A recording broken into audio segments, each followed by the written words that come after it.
restons un petit peu sur le deuxième secret de Fatima. Il faut qu'on fasse un exercice ensemble. Donc je vous ai dit, c'est fini. Ça a eu lieu, 89, chute du communisme, il y a encore des restes, hein, donc la Corée du Nord. Mais bon, globalement, c'est fini. Maintenant, il faut se servir de ça pour analyser l'antichrist maintenant. Qu'est-ce que l'antichrist de notre génération à nous maintenant, là où on est, à votre avis? Pour vous aider, en général, il y en a toujours deux. Il y avait Staline et Hitler, donc pour la génération précédente. La génération d'avant, c'était les nationalismes, hein, qui se battaient entre eux, donc les pays. À votre avis maintenant, qui peut être l'antichrist? Alors d'abord, je vais vous expliquer ce que c'est qu'un antichrist. Antéchrist, antichrist, c'est la même chose. Hein. C'est un en grec, l'autre en latin. Comment vous dire ça? C'est quelqu'un qui prêche l'inverse du Christ. Et pour le comprendre, il faut comprendre ce que c'est en résumé le message du Christ. C'est facile, ça tient en 3 mots. Ce qui compte, c'est la vie éternelle, cette vie y prépare. Et les qualités pour l'obtenir sont, fondamentalement, il y en a bien d'autres, hein, mais j'avais dit l'humilité comme fondement, l'amour comme arbre de vie. Eh bien, tout ce qui prêche l'inverse, c'est un antichrist. Donc tout ce qui dit que l'inverse de l'amour, c'est l'égoïsme, c'est ça qui compte, l'inverse de l'humilité, c'est-à-dire l'orgueil, c'est un antichrist. Et donc vous en trouverez au cours de l'histoire partout. Prenez Louis XIV. Louis XIV, il a construit Versailles, il a adoré la guerre, il a fait de Versailles un piège pour les âmes. C'est un antichrist, sous ce rapport-là. Mais évidemment, un antichrist petit, pas un gros antichrist, hein. Mais simplement, quand les âmes de... Je vais vous raconter une anecdote, vous allez voir, je vais vous prouver que c'est un antichrist. Un jour, il y a son valet qui faisait des blagues, hein, qui dit nous annonçons que le roi ne sera pas à la messe ce matin. La messe était pleine tous les matins. Le roi arrive un peu plus tard, en fait c'était une blague. Il n'y avait personne. Il y avait le prêtre qui était là, puis il n'y avait pas de public. Alors il demande mais où sont les gens aujourd'hui? Et le serviteur explique ce qu'il a fait comme blague. Eh bien, au lieu de se dire ils ne vont pas à la messe pour le Christ, ils vont à la messe pour moi, il a simplement ri. Et en fait, Versailles était un lieu de vanité où des âmes se perdaient, au point que Marthe Robin, non, c'est Clémence Ledoux. Clémence Ledoux, c'est une autre mystique de l'époque. Quand elle était allée à Versailles, elle voyait partout des âmes errantes. Depuis, des âmes errantes, des âmes en tenue de l'époque, malheureuses, qui traînaient dans Versailles, parce que leur vie consistait à être regardée par le roi une fois. Donc vous voyez, c'est un antichrist. Ça ne veut pas dire que Louis XIV est un antichrist, c'est pas ça que je veux dire, mais qu'il avait créé un piège à âme. Donc la vanité, des tas de choses comme ça. Et quand en plus le but c'est la vie terrestre, on a l'antichrist complet. Donc la vie terrestre, centrée sur l'orgueil et l'égoïsme, c'est le sommet des antichrists. Donc Hitler c'en est bien un, Staline aussi, c'est la vie terrestre, c'est des messianismes temporels. On va créer le paradis sur terre, c'est typique, et fondé sur l'orgueil de l'Allemagne au-dessus de tout, ou de l'autre côté, l'orgueil d'une classe. Donc à votre avis maintenant, c'est qui? C'est quoi l'antichrist? Qu'est-ce que tu dirais, Léon? Non, mais il faut regarder plus généralement. C'est pas un homme précisément. Quelle est la pensée qui éloigne le plus du Christ actuellement? Le mensonge. Toutes les époques. Mais sur quelle chose? Vous allez me dire ce que vous en pensez. Toutes les époques. Toutes les époques. Donc une idéologie de notre époque qui est au pouvoir et qui s'impose à la télévision tout le temps maintenant. La publicité, ça c'est l'argent, donc c'est comme toutes les époques. Vous allez me dire ce que vous en pensez. Je pense que c'est l'humanisme sans Dieu. Tout simplement. Le culturel et compagnie. Ça c'est des instruments, mais l'idéologie dominante en Europe occidentale, l'idéologie qui fait que... Regardez, le professeur Mercier à Louvain-la-Neuve, c'est typique. Il ose faire un cours où il dit que les enfants ont une âme.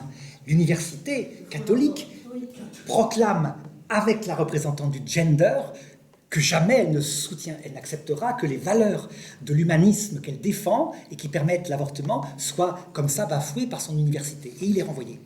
Je n'ai pas trahi, hein, c'était le première réaction. Après, ils se sont rendus compte qu'ils allaient un peu loin, donc ils l'ont effacé de leur site. L'humanisme sans Dieu. Pour trouver l'idéologie du temps, c'est très simple. Demandez-vous à chaque époque ce qu'il faut dire pour perdre son travail, pour perdre sa vie. En 42, à votre avis, vous êtes à Bruxelles, vous allez à l'université et vous dites que les Juifs sont des hommes. Vous êtes zigouillé le lendemain, en gros. Donc l'antichrist, c'était le nazisme.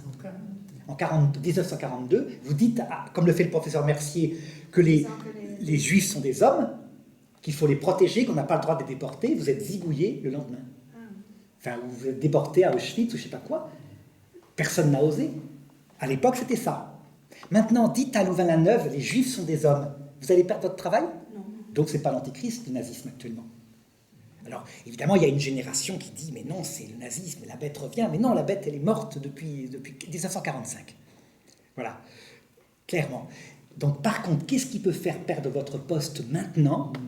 C'est facile, c'est si vous dites que les enfants ont une âme qu'il ne faut pas tuer et que l'avortement n'est pas le plus grand progrès depuis le début de l'humanité. L'euthanasie, pareil, alors c'est moins prégnant, parce que l'euthanasie, c'est des adultes. Ils font ce qu'ils veulent, après tout, diront certains. On dit que là, c'est des bébés carrément. Ils ne peuvent pas se défendre et il a osé dire ça. Ils ne disent pas toujours ce qu'ils veulent, les adultes. Non, en plus. Parce que maintenant, il y a des médecins voilà, de la famille qui tout à prennent fait. l'initiative. Et on les pousse, etc. Donc de moins en moins. Et ça glisse, ça glisse, ça glisse. Et donc si quelqu'un le dirait, je pense qu'il risquerait de perdre son poste aussi. Être résistant, c'est au moment voulu, où est l'antichrist en question, d'en parler. C'est pas de dire maintenant, le nazisme est mal. Ça, franchement, je risque pas ma peau en le disant. Au moment où on court régulièrement au Auschwitz, il ne faut pas dire ça. Ben voilà. De même qu'en les années 70, l'antichrist, c'était le communisme. Vous dites dans les années 70 à Louvain-la-Neuve que le communisme est un assassinat, vous risquez de perdre votre poste, je pense. En quelle année? Dans les années 70. Hein, je pense. Hein. Qu'est-ce que tu en penses? À l'ULB en tout cas. À l'ULB, oui, sûrement, oui, voilà. En tout cas, à Nanterre, là où Pol Pot faisait ses études, c'était certainement parce que le Cambodge était là. Bon. Alors, résultat, je pense qu'actuellement, c'est l'humanisme sans Dieu. Et regardez, c'est la pensée de la génération qui est née en 45, qui a eu 20 ans en 68, qui a manifesté avec violence et vraiment, ça se comprend, contre ce qu'avait fait la génération d'avant. La génération d'avant mettait comme valeur au-dessus de tout la patrie, l'honneur, le sacrifice, le devoir, jusqu'à la folie, jusqu'à 70 millions de morts. Hein. Ce sont des bonnes valeurs, mais jusqu'à la folie. À savoir que là, il y a 100 ans exactement, vous voyez, on est 1000 hommes, on doit traverser le jardin, il y a 2 mitrailleuses au coin, il y a 500 morts aux 3 minutes. On passe pas. Ben, les officiers continuaient de dire d'aller attaquer. Donc c'est un antichrist, c'est de la folie. Ils sont dans l'idéologie. Il fallait attendre dans les tranchées. Il fallait pas sortir, il fallait attendre les chars. Donc on voit bien, on a exalté quelque chose et on en a fait une idole. Donc la génération des 68 a pris exactement les valeurs inverses. Regardez, c'est quoi les valeurs des 68? C'est mon droit, le père, on le tue, on exalte la maman, parce que la maman c'est la douceur. Donc le père, c'est l'autorité. L'autorité, surtout pas. Ça, c'est fasciste. La patrie, n'en parlons pas. Tout sauf la patrie. L'Europe, la région, le monde, mais pas la patrie. C'est fasciste. Vous voyez, c'est une réaction psychologique. C'est normal. Il y a eu un abus avant. Ils prennent l'abus inverse. Et donc, avec le même orgueil, une génération proclame que eux, ils sont intelligents, ils ont trouvé la vérité. Ce sont les valeurs de mai 68, l'humanisme, sans Dieu, parce que la religion, soi-disant d'après eux, a été mêlée aux 2 guerres mondiales, ce qui n'est pas vrai. Benoît XV a condamné la guerre 14, puis 12, vous avez vu l'encyclique en allemand. Mais ça fait rien, ils ont mis dans le paquet. Résultat, analysons avec le secret de Fatima. Donc, secret de Fatima, c'était la génération d'avant. Hein. Comment cette génération, Dieu va réussir à la sauver, la génération des 68? Toujours pareil, si vous ne vous convertissez pas, dirait le message, vous serez punis par le moyen de la guerre, de la famine, etc. Le message est valable. Hein. Donc, quelle est la famine actuelle de la génération des 68? Quelle est la guerre actuelle de la génération des 68? Et là, vous allez voir comment on peut servir de ces messages-là pour comprendre le comportement de Dieu à chaque génération. Alors, la famine est-elle matérielle en Europe? Est-ce que des gens meurent de faim? Oui, mais non. Ce sont quelques sans-papiers, parce qu'ils ne vont pas à l'assistance sociale, mais on ne peut pas mourir de faim en Belgique, sauf si on n'a plus envie de vivre parce qu'on a divorcé. Et qu'on ne veut plus manger parce qu'on veut mourir. On suicide. La famine, elle est bien plus terrible, c'est quoi? En Afrique. La soif de Dieu, la soif que sa famille réussisse, et ça ne marche jamais, un couple sur 2 divorce. C'est une famine pire. C'est détruire la famille, en fait. Voilà, parce que le cœur de l'homme, de cette génération, est atteint profondément dans sa vie spirituelle, son amitié, sa vie de famille. Des gens seuls, ils ont 70 ans, ceux qui dansaient en mai 68 maintenant, et beaucoup de solitude. Je vais vous raconter une anecdote pour montrer à quel point la réalité est là. Vous savez, vous les voyez à la télévision, ils sont là, ils proclament la réussite de leur génération qui enfin a libéré la femme, etc. Et c'est magnifique. Et puis après, vous regardez comment ça se passe chez eux. Souvent, c'est la solitude totale, l'angoisse, dès qu'ils rentrent le soir. Il y avait une femme qui avait fait des films tout typiquement 68 art, du style Le dialogue du vagin, des choses comme ça. C'est pas des films porno, hein, c'est des films toujours pareils, des valeurs de mai 68, la libération, etc. Et cette femme-là, elle s'appelle Catherine Braillat, je crois. Donc célèbre hein, en France, toute seule à la maison, dans la réalité, proclamant à la télévision qu'évidemment c'était merveilleux ce qu'elle avait prêché, était tellement malheureuse qu'un jour, elle décide de contacter le fameux escroc international qui s'appelle Christophe Rocancourt. Un escroc connu comme tout, il a fait des années de prison, il s'est fait passer aux États-Unis pour un enfant qui avait été enlevé des années plus tôt, etc. Donc vraiment l'horreur. Et elle sait très bien que c'est un escroc, mais elle se dit, je vais faire un film avec, sur sa vie. Le gars comprend instantanément qui est cette femme, qu'elle est toute seule, qu'elle est malheureuse, qu'elle pense qu'à la mort, qu'elle est... Et il est gentil, il est charmant, il est rayonnant de bonté. Et il lui demande qu'elle lui prête ses économies, mais juste les prêter, j'en ai besoin et je les rends dans 15 jours. Et vous savez ce qu'elle fait? Elle lui prête ses économies.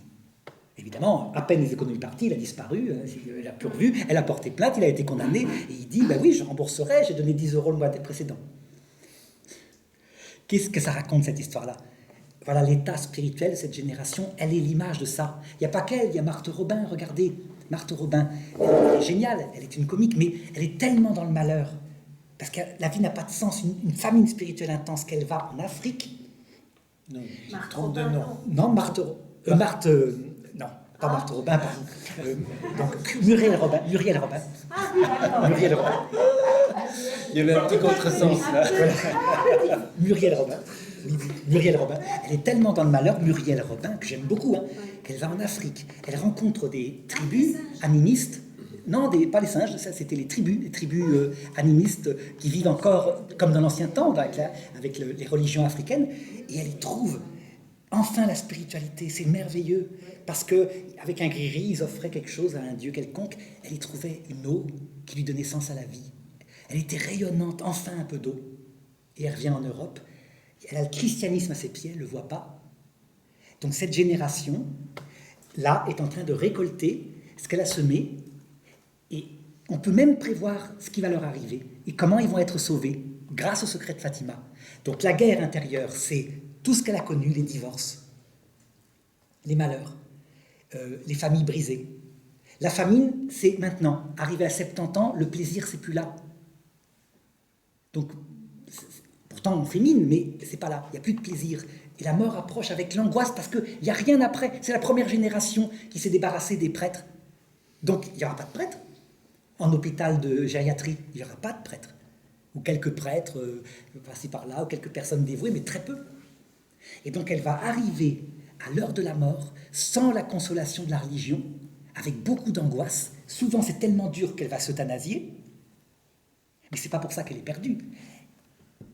Elle est punie, en fait, au sens profond, elle est éduquée, elle passe par là, par la nuit de l'esprit. Et quand elle arrivera de l'autre côté, que le Christ, avec son amour, son pardon, l'accueillera, ces gens qui ont touché le fond de la misère, en masse, se précipiteront vers son eau en disant « Pardon, pardon, on a été aussi orgueilleux que les précédents, on ne vaut pas mieux, on ne vaut pas mieux. Pardon, pardon, on ne savait pas, on croyait qu'on faisait le bien. » Et il les comprendra, il leur dira « Mais je comprends, vous luttiez contre les 2 guerres mondiales, ça se comprend, c'était de bonne volonté. » Mais ils comprendront qu'ils ont été très orgueilleux, très enfants, tout ce qu'on peut imaginer, comblés de biens matériels, mais avec une souffrance spirituelle intense. Vous voyez, on peut vraiment le voir. Ils seront sauvés par là, sauf évidemment, comme dit Jésus, l'antéchrist, c'est-à-dire ceux parmi eux qui ne céderont pas face au Christ et qui diront « On a raison, la liberté, c'est faire ce qu'on veut comme on veut de sa vie, je choisis moi-même le bien et le mal. » Toujours pareil, hein, ce que disait votre mari tout à l'heure, on choisit le bien et le mal, soi-même, indépendamment de ce que le Christ appelle le bien et le mal. Je vous ai laissé silencieux, vous êtes foudroyés là. Et le deuxième antéchrist, alors, parce qu'on a toujours... Le deuxième, alors d'un côté il y a l'homme qui s'exalte jusqu'à tuer Dieu, et l'autre c'est les hommes qui exaltent Dieu jusqu'à tuer l'homme. C'est donc le djihadisme islamiste. Ce sont deux pôles d'une même réaction. Ça veut dire qu'on donne à la jeunesse mondiale, l'Europe orgueilleuse comme d'habitude donne à la jeunesse mondiale comme sagesse, l'homme exalté sans Dieu, avec les GSM, les choses comme ça matérielles. La jeunesse mondiale, face à ça, n'ayant plus de sens à la vie, retrouve Dieu et se met à tuer l'homme par réaction psychologique en croyant avoir raison. C'est le même mécanisme que je vous ai dit, un balancier dans un sens, la guerre 14, la guerre 39, qui provoque un balancier qui part à fond dans l'autre sens, parce que c'est contre nature, mais ça va tellement à fond dans l'autre sens, mai 68, que c'est en train de repartir, voilà, avec le désir de valeur, la nation, se protéger de l'islam, etc. Et du côté musulman, c'est la même chose. Dans les deux cas, c'est le démon, le diviseur, le dialecticien, celui qui il prend des valeurs, il les exalte pour en faire des idoles, et après, il jette la génération en l'ayant rendue orgueilleuse, il donne une autre idole pour perdre l'homme. Et Dieu laisse faire. Parce que Dieu sait sortir de ses erreurs le bien, et on sort avec le cœur brisé. Et voilà. C'est incroyable. Alors, dernier petit point, cet antichrist actuel, qui est donc ce qu'on appellerait la franc-maçonnerie, plutôt parlons de la libre pensée de mai 68. Ils ne sont pas francs-maçons, ils ont la même pensée, mais ils n'ont pas adhéré au groupe philosophique lui-même. Ce n'est pas le dernier antéchrist. Hein. Je vous l'ai dit, le dernier antéchrist, je pense que vous pouvez maintenant logiquement le trouver. Donc, je vous ai dit que tout ce qui se passe concernant notre vie individuelle, les mêmes textes parlent de la fin du monde. Donc, quel peut être, à votre avis, l'antichrist le pire, le dernier des derniers, qui arrivera à la fin du monde, et qui n'est pas la libre pensée, qui est un athéisme. La libre pensée, c'est l'humanisme sans Dieu, c'est ce qu'on avait dit avec le livre de la sagesse. C'est la religion universelle? Pas n'importe laquelle. C'est effectivement une religion, mais c'est pas n'importe laquelle. Qu'est-ce qui arrive pour nous individuellement, le dernier antéchrist qui nous prêche quelque chose, à la toute fin de notre vie, juste avant le jugement dernier? On l'a vu, vous vous rappelez pas? À l'heure de votre mort, on voit le Christ, et on Oui, voit la liberté de choisir entre... Le diable? pas Satan, Lucifer. Satan, c'est le diable sur terre qui nous tente à parler de la poussière, des choses qui n'intéressent pas, le sexe égoïste, la gloire égoïste, l'argent égoïste. C'est de la poussière, il mange de la poussière. C'est comme un serpent qui mange de la poussière. Il n'a pas de corps, donc ça n'intéresse pas. Lucifer, c'est le même, mais qui nous prêche son mystère d'iniquité. Donc vous vous rappelez, on en a parlé l'autre jour, vous serez comme des dieux, il y a une vie éternelle, vous ne mourrez pas, il y a un vrai monde où vous serez, et vous serez libre, vous serez debout. Et l'antéchrist, dit-il, c'est ceux qui vous ont écrasé en vous prêchant qu'il fallait être humble et amoureux. Ben, ça veut dire que le dernier antéchrist, dit saint Paul, c'est ça sera une religion universelle qui prêchera au monde le mystère de l'iniquité à la fin du monde.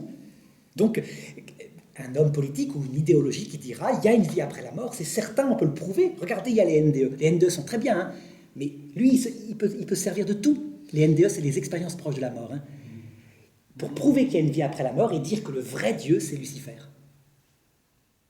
Alors que dans les NDE, le vrai Dieu qui apparaît, c'est le Christ. Hein. Mais c'est comme ça, il retourne les choses. Enfin, voyez. Donc on n'en est pas là. Manifestement, on n'en est pas là.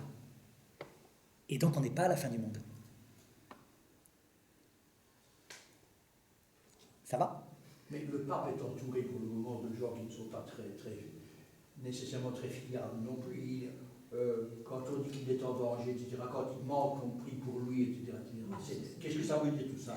Alors, je ne dirais pas que le pape n'est pas entouré. Depuis qu'il y a eu Jean-Paul II et Benoît XVI, ça a quand même duré plus de 30 ans, les cardinaux qui ont été nommés sont des bons cardinaux. Il y en a quelques-uns qui sont dans l'humanisme sans Dieu. Non, c'est plutôt au niveau des évêques métropolitains et des prêtres et des fidèles qu'il y a des gens qui ont adhéré à l'idéologie dominante en la confondant avec le christianisme. Le problème du pape, selon moi, hein, c'est mon idée, c'est que lui, il vient d'Argentine, où on a souvent des évêques très doctrinaux. Par exemple, vous vous rappelez cet évêque qui a excommunié une petite fille de 10 ans parce qu'elle elle était enceinte par un inceste, etc. Le médecin qui l'avait avorté, je crois. Non, la petite fille aussi, mais en fait, c'était ipso facto, c'est pas une excommunication. Et donc, évidemment, ça avait scandalisé le cardinal Bergoglio, qui avait dit il faut remettre de la miséricorde, il faut comprendre, excommunier le médecin, ok, mais pas la petite fille. D'accord? Et donc, lui, de cette perspective-là, il a dit je vais mettre une encyclique pour rajouter à la doctrine la nécessité de parler de l'amour. Parce que vérité et amour doivent être ensemble toujours. Et il l'a dit dès le départ, il a commencé par le signifier en canonisant ensemble Jean 23, donc l'amour, soi-disant, et Jean-Paul II, la vérité, soi-disant. En fait, tous les deux sont amour et miséricorde, c'est des vrais papes. Et comme ça, on comprenait son message. La doctrine, vous la connaissez, mes prédécesseurs l'ont donnée. Jean-Paul II, Paul VI et Benoît XVI. Je vous montre que maintenant, il faut une croissance pour que les gens progressent peu à peu. Donc de l'amour. Il est dans la vérité de l'Évangile, le pape François. Il n'y a aucun problème. Le problème, c'est que, pastoralement, en Europe, ils n'avaient pas compris que nous, on n'a pas besoin d'amour. Des gens qui font des banques alimentaires, on en a partout. Tout le monde le fait. C'est que ça. Le problème, c'est qu'on manque de gens qui maintiennent la vérité de la doctrine. On a Monseigneur Léonard en Belgique. Et alors, il est critiqué, catégorisé, traité d'intégriste, alors qu'il n'est pas du tout. Il n'y a pas plus amour que lui. Et résultat, ça a provoqué que des forces de mai 68, qui sont parmi les prêtres aussi, puisque c'est normal, c'est une génération, se sont levés, en ont profité, et donc c'est ce qu'on voit actuellement, qui bouleverse les chrétiens. C'est d'ailleurs bien parce qu'il a vu ça, qu'il a très vite fait fermer un séminaire qui était en train de dévier. Oui, et pour bien montrer... C'est bien ce qu'on lui a bien sûr, reproché, en fait. Pour bien montrer d'ailleurs qu'il n'était pas dans le sens du progressisme, c'est-à-dire de l'humanisme sans Dieu. Pour bien montrer ça, il a dit, moi je fais de la pastorale pour aller vers tout le monde. Il a réintroduit la fraternité sacerdotale Saint-Pédis dans l'Église. Ils ont autorisation de célébrer les mariages maintenant. Confesser, célébrer les mariages, alors qu'ils ne sont pas dans l'Église. Donc ça, il prouve bien. Alors, il n'est pas dans cette idée-là, mais de fait, des forces se réveillent, et donc on voit, avec le monde entier, je crois, qu'il se rend compte de ce qui se passe en Belgique, parce que c'est comme un signe des temps, mais c'est des évêques vieillissants, hein. À savoir, tout d'un coup, une université qui renvoie ce professeur, qui a parlé que les enfants, donc en philosophie, mais pire, un ordre religieux qui décide d'euthanasier ceux qui le demanderont chez eux, les frères de la charité, en Flandre. Et le supérieur général à Rome, qui en est malade et qui dit « mais c'est pas possible, ils obéissent plus », et qui fait appel du coup au pape, au cardinal Parolin, aux évêques de Belgique, qui eux, pour le moment, n'ont rien dit. Ça s'inscrit dans la continuation de mai 68. Quand il faut tuer le père, il faut tuer Voilà, le père. exactement. Et ben, ce sont des évêques qui ont 70 ans. Donc on voit bien, mais eux, c'est pas leur idée. Ils ne voient pas, par exemple, ils disent simplement « faut toujours ajouter vérité à amour ». Oui, mais attention, nous, on a besoin d'insister beaucoup sur la vérité, puisqu'elle est bafouée partout en Europe. On n'est pas en Amérique du Sud, c'est mon avis, je vous dirais. Mais en tout cas, les scandales sont là. On ne peut pas nier. Hein. La Belgique est sortie en un an 5, 6, 7 scandales énormes qui bouleversent l'Église tout entière et qui vont finir par faire réagir Rome, je pense. Donc le pape est un vrai pape, c'est notre pape. Il peut faire... Attention, il pourrait y avoir un jour un pape qui soit avec une maîtresse, un pape qui... Il y en a déjà eu. Voilà, des papes tout à fait de père en fils. Il pourrait y avoir un pape qui fasse des bêtises pastorales. Le pape Pierre Ier, Pierre, le pape apôtre, a fait des bêtises pastorales énormes. Vous vous rappelez les erreurs qu'il a fait à un moment donné, alors infaillible au niveau doctrinal. Nous n'avons pas besoin de suivre la loi juive. Concile de Jérusalem, c'est dit textuellement, il faut juste quelques petites choses pour ne pas choquer les païens, on ne va pas manger de viande immolée aux idoles. Et un peu plus tard, Paul le surprend en flagrant délit. Il était avec des juifs, il ne voulait pas se faire mal voir, il portait les rouflaquettes, il était en train de danser les danses juives. Enfin, c'est très bien, je ne suis pas en train de critiquer. mais vous voyez, c'est-à-dire qu'il était en train de jouer double jeu parce qu'il avait peur, quoi. Et alors il le reprend en face. Les papes ne sont pas protégés pastoralement. Donc, on n'est pas papolâtre. La protection, c'est sur la doctrine du salut. Doctrine du salut, ça veut dire quand ils enseignent quelque chose d'universel, du style... la guerre est un mal. Vous me direz, Miss France peut dire aussi que la guerre est un mal. C'est pas grand-chose. Mais ça, c'est infaillible. Ça ne veut pas dire qu'il ne faut pas faire la guerre de temps en temps. Par exemple, Pie XII a prévenu Staline qu'Hitler allait l'attaquer. La guerre est toujours un mal, mais elle peut être un moindre mal. Et il faut la faire parfois. Donc vous voyez, pastoralement, Pie XII a fait un pari énorme. Il a choisi un antichrist pour que l'autre disparaisse. Et il a gagné son pari parce que de fait, les Allemands ont perdu la guerre. Voilà. Ça va? J'ai répondu? Est-ce qu'on voit le troisième secret de Fatima? Vous voulez qu'on commence maintenant ou alors plus tard? Dis-moi un petit peu, sinon... Le chapelet est dans 25 minutes. J'ai vu ton bâillement, ça veut dire que j'ai commencé à vous épuiser. Vous êtes en état de narcose profonde. Non? Il faut suivre. Il faut suivre, il y a beaucoup de Il y a matière. beaucoup de matière. Sinon, on peut faire 10 minutes de petites questions en dehors et demain, on fait le 3e secret de Fatima. Là, je mettrai le portrait du pape François, puisque c'est de lui dont ça parle, enfin des papes dont ça parle. Est-ce que vous avez été choqué par cette histoire de la génération des 68, la façon dont Dieu va les sauver? Ça va? Ça vous pas de questions là-dessus? Donc, moi, je trouve que c'est bien, c'est voir toujours l'espérance et l'amour de Dieu. Voilà, quoi qu'il arrive, il y a toujours possibilité, donc comme le bon larron, à un moment où il y a toujours revenir à Dieu. Et il est là pour nous aimer chaque fois.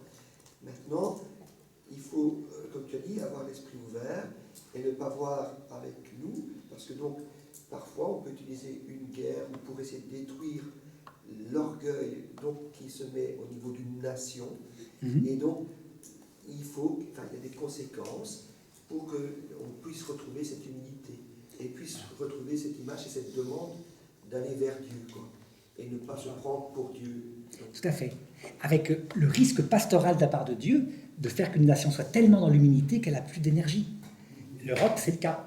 Mais est-ce qu'on peut dire maintenant que dans la progression, donc en fait, finalement, depuis que le monde est monde, c'est comme ça que ça va? Comme ça, tout le temps. Toutes les générations. Hein? Bon. On peut même trouver au néolithique la même chose. Est-ce qu'il y a une descente? Est-ce qu'il y a dans tout ce qui se passe dans le monde, maintenant on est où on est, etc., est-ce que on est en train tout doucement d'aller doucement vers la catastrophe finale? En fait, il y a 2 progrès qui se font en même temps, le Christ et l'Antéchrist. D'ailleurs, on le voit bien, les antichrists, ne serait-ce que ceux de l'époque de Louis XIV, sont des sympathiques antichrists par rapport à Staline et à Hitler. Et Staline et Hitler, qui tuent des millions de gens, sont, du point de vue de l'âme, rien par rapport à l'humanisme sans Dieu qui tue les âmes, où les gens sont convaincus que c'est le christianisme. Parce que Staline et Hitler, on voit que c'est des monstres. Ça se voit, il ne faut pas être grand clair. Alors que croire que la tolérance, où tout se vaut, il n'y a plus de vérité, et on construit le monde ici-bas par le matériel, c'est le christianisme, mais oui, mais beaucoup de gens le croient. Beaucoup de gens se font prendre par là. C'est un petit reste qui se rend compte que ce n'est pas le Christ. Tout tolérer, c'est plus ça. Ben, vous voyez, c'est pas si simple que ça, parce que voilà, je dirais qu'une partie du clergé se fait prendre par ça.